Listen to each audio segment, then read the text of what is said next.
So now obviously the priority is to feel as good as I can physically for the next one. And Adesso la cosa più importante. It happened on a humid night in Shanghai, the kind of night where the air itself feels heavy, where every breath it tastes like heat and exhaustion.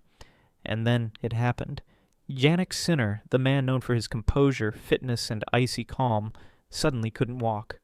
The world's number 2, one of the fittest athletes alive, stood frozen in pain, his legs refusing to move. The crowd held its breath.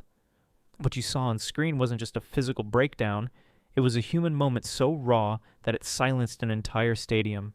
How can a body so meticulously trained simply give up? How can an athlete who has conquered Grand Slams, who spends every waking hour perfecting his endurance, be brought to his knees by his own muscles? These are the moments sport doesn't prepare you for. When science, training, and willpower meet the brutal limits of biology. The match had started like any other. Sinner striking with surgical precision, dictating rallies, and showing the calm dominance that had defined his 2025 season. Across the net stood Tallon Griekspoor, solid and fearless, but no one expected what was to come. As the first set went Sinner's way in a tight tie break, it felt like business as usual. But under that immaculate focus, something invisible had already begun, the slow rebellion of his body. By the middle of the second set, the signs were impossible to ignore. A hand pressed against his thigh, a fleeting grimace, a stretch that lasted a second too long, the kind of details only trained eyes notice. But millions watching from home began to sense something was off. His movement lost its ease, his shoulders tensed, his breathing grew heavier. It wasn't a twisted ankle or a freak injury. It was something more frightening, the simple truth that even a perfect body can fail. The temperature hovered around 30 degrees, the humidity thick as fog. Every rally drained him further. Griekspoor, sensing weakness, began to extend the points, making Sinner run, bend, and reach. With each serve, the young Italian's expression changed from focus to desperation.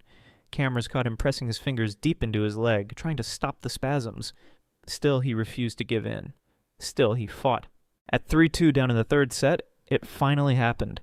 He stopped mid-point, leaned on his racket, eyes clouded with pain, and looked toward his box. A silent message that said everything. I can't continue. The stadium fell into eerie quiet as he walked, or rather limped, to the net. The handshake was brief, respectful. No drama, no anger, just surrender. Not of spirit, but of the body. And as Sinner left the court, barely able to step forward, escorted by staff and applause that turned into a standing ovation, the question lingered. How could this happen to him, of all people? Because this wasn't just a defeat. It was a revelation. A reminder that behind every champion's perfection lies something fragile, something mortal. The night had started with rhythm, precision, and the kind of confidence only a man at the peak of his powers can possess. But by the middle of the second set, the story had twisted into something else. Not a contest of skill, but a duel between a man and his own body. Sinner's movements grew heavy, almost mechanical. You could see it in every step, a stiffness in the knees, a hesitation before lunging for a shot that just hours ago would have been effortless. The camera zoomed in on his face, beads of sweat mixed with disbelief. He wasn't losing to Griekspoor. He was losing to the heat, to exhaustion, to the betrayal of muscles that no longer obeyed. Tallon Griekspoor sensed it immediately. The Dutchman, usually aggressive and fast, suddenly shifted tactics. Instead of going for winners, he began to move Sinner side to side. Porén. Long rallies, brutal angles, forcing his opponent to stretch, to bend, to suffer. It was chess on a burning board. Every extra shot was another drop of fuel thrown into the fire that was consuming Sinner from within. By the time they reached 5-5 in the second set, the crowd could feel it too. Something was wrong. Sinner's body language screamed fatigue. He pressed his fingers into his thigh between points, grimacing through clenched teeth. At one changeover, he tried to smile toward his team, but his lips quivered. His physiotherapist's eyes said it all. He's not fine. When Griekspoor broke serve to take the second set, 7-5, the energy in the arena changed. The fans weren't watching tennis anymore. They were watching a man unravel. And yet, even as his legs stiffened, Sinner kept swinging. His serve slowed, his movement lagged, but the will to compete refused to die. You could feel the audience holding their breath with every point and caught between admiration and fear. Then came the third set. And the unthinkable. At 3-2 down, his right leg simply locked up. His calf cramped, and then his thigh.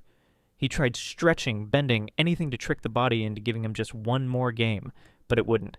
He stood there motionless, leaning on his racket, his chest rising and falling in shallow gasps. The silence in the stadium was suffocating. Finally, he looked at his team. Not with anger, not even frustration, just resignation. A warrior accepting that the battle was over. He walked to the net, extended his hand to Griekspoor, and with that simple gesture ended one of the most haunting matches of the year. But what happened next was perhaps even more powerful than the match itself. Griekspoor didn't celebrate. No roar, no fist pump. Instead, he walked over, placed a hand on Sinner's shoulder, and whispered something only the two of them heard. Sportsmanship, at its purest. As Sinner limped off the court, assisted by officials, fans rose to their feet. Some clapped, others just stared. Stunned. Because this wasn't a loss they had witnessed, it was the price of greatness paid in real time. The images from that night spread faster than any headline. Clips of Sinner limping off the court, shaking his head, pressing his hand against his thigh. They flooded social media within minutes. Even champions are human, one fan wrote beneath a video that already had millions of views. But behind the sympathy and shock, a bigger question echoed through the tennis world. How could one of the fittest men in the sport reach this point?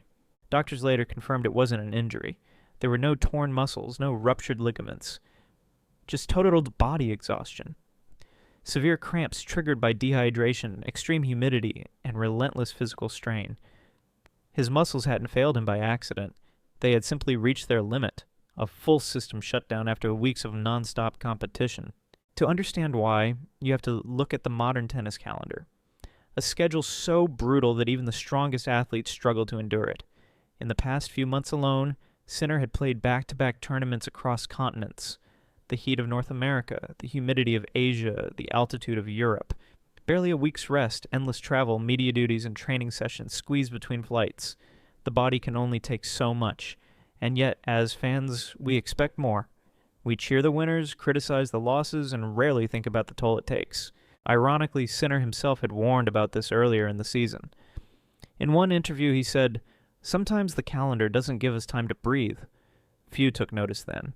Now, in Shanghai, his own words came back like prophecy. Experts began weighing in. Sports scientists pointed to the combination of temperature, match length, and dehydration. Once the body loses a certain percentage of fluid, one physiologist explained, muscle fibers can no longer contract properly. They spasm uncontrollably. No amount of mental strength can override that. And yet, watching Sinner fight through those final points, you couldn't help but see something deeper. Something emotional. He wasn't just playing against his opponent. He was defying his own collapse, holding on to the only thing he could still control, his will. There's something haunting about that. The image of a young champion, drenched in sweat, refusing to quit ahead even as his body screams for mercy. It's both inspiring and heartbreaking. Fans across the world felt that duality. They flooded online forums with messages of respect, prayers, and anger at the system. Some blamed the ATP's congested scheduling. Others admired Sinner's honesty when he said, "I tried everything. But today, my body said stop." Those few words hit harder than any speech, because in a world obsessed with pushing limits, there's courage in admitting yours. And maybe that's the real lesson. Greatness isn't just about trophies or titles. It's about knowing when the pursuit of perfection becomes self-destruction. When Jannik Sinner stepped off that court in Shanghai, limping under the weight of exhaustion, something shifted in the collective heart of the tennis world. This wasn't a story about defeat. It was about humanity, the raw, unfiltered kind that transcends sport. Because when you strip away the trophies, the rankings, and the glory, what's left is a young man who gave absolutely everything until his body said, enough. In the locker room later that night, there were no excuses, no dramatics, just honesty. "I tried everything," he told reporters quietly, "but today my body said stop." That sentence, just 8 words long, carried the wisdom of a veteran and the humility of a true champion. He didn't talk about pain or fatigue or what he'd lost. He spoke about acceptance, the hardest thing for any athlete to embrace. And yet, that humility is what made the moment unforgettable. The great ones, the Federers, the Murrays, the Hamiltons, all reach that point where their limits meet their pride. Some hide it. Others turn it into something beautiful. Sinner did the latter. In that brief moment of surrender, he revealed the truth behind all greatness, that courage isn't measured by how long you stand, but how you rise after falling. As days passed, the conversation around his collapse evolved. Analysts debated over dehydration, scheduling, mental stress. Fans dissected his training routines, his diet, his travel schedule. But somewhere in that noise, a quieter story emerged about resilience, about how failure, when embraced with grace, can inspire more deeply than victory ever could. And that's exactly what happened. When Sinner returned 2 weeks later, the roar that greeted him wasn't for a winner. It was for a survivor. Now, people remembered Shanghai not as a defeat, but as the night he proved what it means to be human in a sport obsessed with perfection. His calm smile during his comeback said it all. The scars had become strength. There's something profoundly British about that kind of spirit. The quiet endurance, the refusal to make excuses, the understated dignity in hardship. It's the same spirit we've admired in our own sporting heroes for generations. Watching Sinner reminded us of that shared humanity that binds all athletes, regardless of nationality or fame. Because in the end, this wasn't just about tennis. It was about every person who's ever pushed too far, worked too hard, chased something so intensely that they forgot to rest. It was about you, me, and everyone who's ever asked themselves, when is enough enough? So perhaps that's what makes the story so powerful. It isn't a tale of weakness. It's a mirror held up to all of us, showing that the line between strength and fragility is thinner than we think. And sometimes, the bravest thing you can do is to stop. Do you think modern sport demands too much from its athletes? Or do moments like this remind us why we love them? Because they're willing to go beyond the edge for the game they love. Leave your thoughts in the comments below. Hit like if you felt this story moved you, and subscribe for more real human stories from the world of sport. Because as Shanghai proved, even champions are human.